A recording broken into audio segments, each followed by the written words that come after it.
Indicadores macroeconómicos. Producto Nacional Bruto, PNB.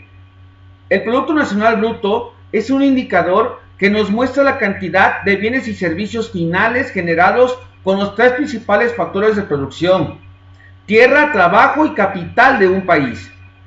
Esto en un periodo de tiempo dado, aunque estos factores se encuentren fuera de dicho país. La diferencia, por tanto, con el Producto Interior Bruto, por sus siglas PIB, es que este último tiene en cuenta la producción generada dentro de un mismo país, independientemente de que si esta producción se han utilizado para ello factores de producción nacionales o extranjeros. Eso no cambia. Un ejemplo sería una empresa estadounidense que construye circuitos en México. En este caso, lo que produce esta fábrica será contabilizado en el PNB de Estados Unidos, pero no en el PNB de México. Ya que aunque este último sea el lugar de producción, la empresa es estadounidense, eso no cambia. En cambio, la producción de esta fábrica sí se contabilizará dentro del PIB de México, esto no dentro del PIB de Estados Unidos. El Producto Interno Bruto, PIB, es un indicador económico que refleja el valor monetario de todos los bienes y servicios finales producidos de un país. Esto en un tiempo determinado también, normalmente varía es en un año. Se utiliza para medir la riqueza que genera un país. También se conoce como Producto Bruto Interno, PBI.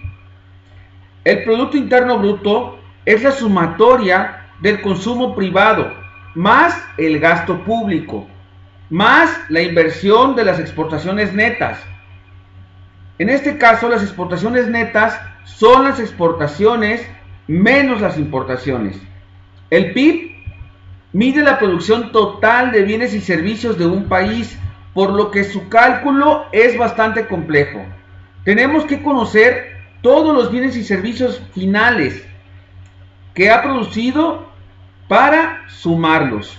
Es decir, la producción de manzanas, de leche, de libros, de barcos, de máquinas, todos los bienes que se hayan producido en el país, hasta, por ejemplo, los servicios de un taxi, un dentista, un abogado o un profesor, entre otros. Hay algunos datos que no se incluyen simplemente porque no se pueden contabilizar. Por ejemplo, los bienes de autoconsumo o la llamada economía subterránea informal. En el caso de, como siguiente tema, la inflación. La inflación se refiere al aumento en general de los precios de los bienes y servicios en una economía durante un determinado periodo de tiempo. Al decir que ha habido inflación, significa que los precios han subido o que se han inflado. De ahí el nombre de inflación. Existe inflación cuando aumenta de forma sostenida los precios del conjunto de bienes y servicios de una economía. Es decir, cuando la media de precios de todos los bienes y servicios de un país se incrementan, suben, se inflan. En este caso, la subida de los precios además provoca que la gente prefiera consumir ahora en vez de más tarde, porque entonces los precios serán más caros. Esto es fundamentalmente para que el dinero circule y haya transmisión de bienes en una economía, en el engranaje. En este caso, lo que puede ocasionar también la inflación es la pérdida del poder adquisitivo. Si la subida de los salarios no es por lo menos igual a la subida que hay en los precios, del poder adquisitivo bajará. Podríamos alegrarnos, por ejemplo, si nos suben el sueldo 10%. Esto en un año, por ejemplo, si la inflación ha subido el 20% y nos suben el sueldo 10%, en realidad podremos comprar un 10% nada más con ese salario. ¿Sí? ¿Por qué? Porque pues, la inflación es más todavía que el aumento del salario. Otro motivo de la inflación podría ser por aumento de la demanda, cuando aumentan los costes de las materias primas por las propias expectativas del mercado o aumentos de la oferta monetaria. ¿Cuáles son los tipos de inflación? Existen 3 tipos de inflación. Esta inflación se da cuando existe inflación y además crecimiento del PIB. Inflación subyacente es aquella subida de precios que cuando excluye los productos energéticos. También está la deflación. En la deflación se trata de la inflación negativa, es decir, cuando los precios en lugar de subir, bajan. También está la inflación moderada, cuando la subida de precios no alcanza el 10% anual. Está también la inflación galopante. Esta se da en el caso de que existan inflaciones desmedidas. Estamos hablando incluso de 2 y 3 dígitos. Tenemos también la hiperinflación. Son aumentos de precios que superan el 1000% en un año. Estas, a su vez, provocan graves crisis económicas. Ya terminamos con la inflación, vamos con la oferta agregada. La oferta agregada es la cantidad de producción total de una mercancía que las compañías estarán dispuestas de llevar al mercado. Esto irá variando según el nivel promedio de precios. Así, cuando mayor sea la cotización del bien, las empresas se verán incentivadas a aumentar el número de unidades producidas. Los factores de la demanda agregada son el nivel medio de precios. Cuando los precios suben, los beneficios tenderán a aumentar. Asimismo, ocurrirá lo contrario cuando los precios disminuyan. Esta variable es la que más afecta al comportamiento de la oferta agregada. Otro factor que aumenta el comportamiento sería los costes de producción. Los costes de producción es la sumatoria de los costos incurridos en factores de producción y tecnología para combinarlos.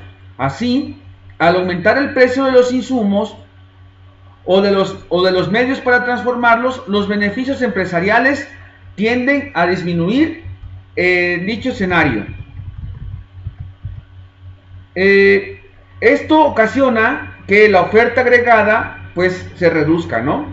Del mismo modo, cuando los costes de producción disminuyen, el efecto es justamente lo contrario. Esto sube, no se reduce. Otro factor sería las expectativas empresariales. La oferta agregada también depende de las proyecciones que se realicen sobre una economía. Esto a su vez condiciona los objetivos empresariales. Por ejemplo, cuando la coyuntura económica es favorable en un país, las empresas del mercado aumentan su inversión. Por el contrario, ante una crisis económica o conflictos políticos o temas sociales, pues esto hace que la confianza de las organizaciones se reduzca y con ello cae la oferta agregada.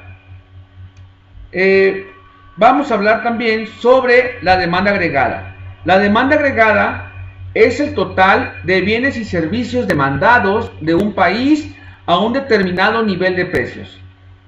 Esto también en un periodo de tiempo determinado. La demanda agregada es aquella que se puede contabilizar y mide exactamente lo mismo que el PIB, por lo que se utiliza muchas veces como sinónimos, PIB y demanda agregada. Para calcular la demanda agregada se puede utilizar los mismos métodos para calcular el PIB. No obstante, la demanda agregada se asocia con el gasto, por lo que se calcula por el método del producto, es decir, desde el punto de vista de lo que se ha gastado la sociedad.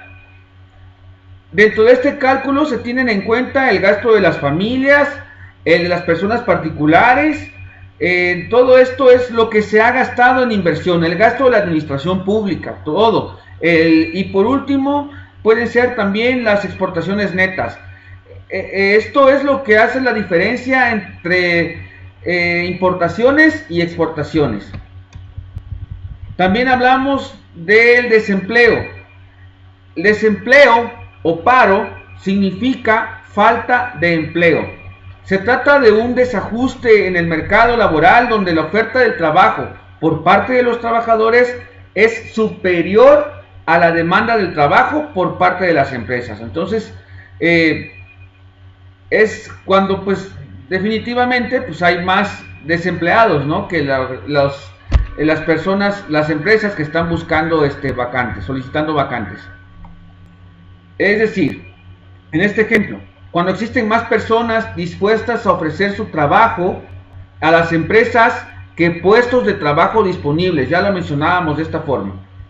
Ahora, para calcular la tasa de desempleo de un lugar, se toman aquellas personas que estando en edad de trabajar entre 16 y 65 años, buscando activamente, no encuentran empleo, es decir, lo que se conoce como población activa. Otro análisis del desempleo es tener una tasa de desempleo alta supone un grave problema para un país, pues afecta directamente al crecimiento económico. Además, el problema para las personas que se encuentran en situación de desempleo, así los efectos del desempleo por un lado pueden ser económicos, como disminución de la producción real o disminución de la demanda y aumento del déficit público. ¿Cuáles son los tipos de desempleo?